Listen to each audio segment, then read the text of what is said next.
مدینہ کی ایک تنگ گلی تھی، وہی گلی جہاں سے روز نبی پاک گزرتے تھے۔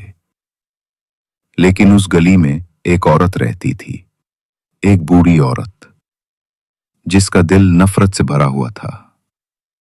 جب بھی نبی کریم اس کے گھر کے نیچے سے گزرتے، وہ اوپر سے کچرا پھینک دیتی، گندگی، مٹی، کوڑا۔ مگر ہمارے نبی نہ غصہ، نہ بد دعا، صرف خاموشی اور صبر۔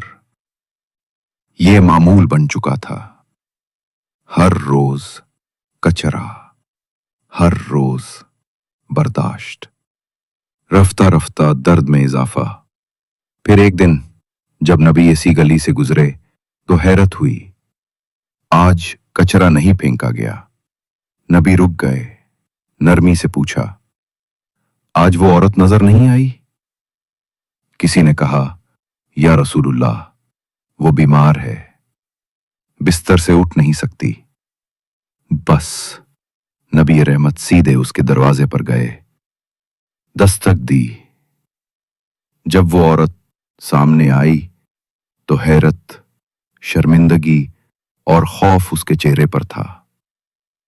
آپ نے نہ تانا دیا، نہ شکایت کی، بس ایک جملہ فرمایا، میں روز تمہیں دیکھتا تھا، آج نظر نہ آئی، اس لیے